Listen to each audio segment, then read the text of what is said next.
dalagaan gaggaarin jalqaba osoon taane xumura isiitu laalamaa jedhe rasuuli rabbii sallallahu alaihi wasallam. obboleeyyan kiyya gaafa ramadaanni jalqaba dura seenu hamilee bareedduu nashaaxa bareedaa akkasuma ammallee ibaadaa irratti jajjabaachuu fi maskiida rabbii guutuu hedduutu ture.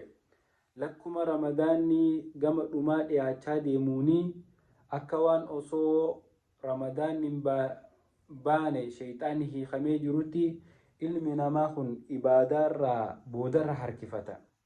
obboleessa kiyya obboleettii tiyya ramadaanni kun jijjiirama sirra fiduun ramadaanni kee haala amala amma dura ati qabaachuu ture sirraa jijjiiruun ati hanga ramadaanni bahullee ibaadaa xaacaarra jiraachuu eega ramadaanni bahee boodallee xaacaarra jiraachuu.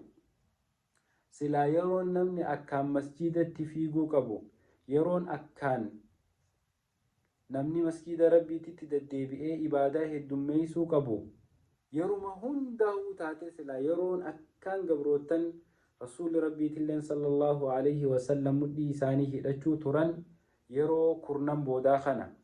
ammoo dalagaan teenya faallaadha taate obboleeyyan torbaan jalqabaa ramadaanaa takkaanuu kurnan duraasan namni akka malee nashaatee maskiida rabbii kana guutee maskiida rabbii kanallee oowwisee ibaadaan waan adda addaatiin shaakaleef godha.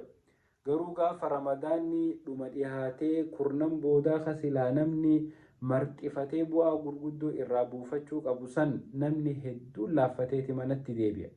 obboleeyyan kurnan boodaatirraa huucinaan takka dhumattee jirti. ramadaanni yoo rabbiin jedhe guyyuma 5 qofaatu nu hafuu ta'a jechuudha. kanaaf obboleeyyan kiyya hanga hafe kana xiqqoo hafte tana keessa rabbiin barakaa nu haa kaayu.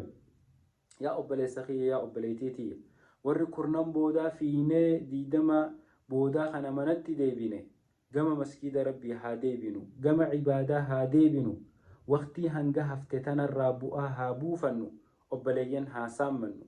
keessummaan takka yeroo nama dhuftee nama biraa deemuu deemtu yeroo keessummaan deemuu deemtu tana keessummaa tana sinqii ajaa'ibaatii irra fe'an namni kun maqaa gaariin haala gaariin amala gaariin na biraa haa deemu jedhaniin namni keessummaa deemtu tana hadiyyaa adda addaa waan adda addaa irra fe'an.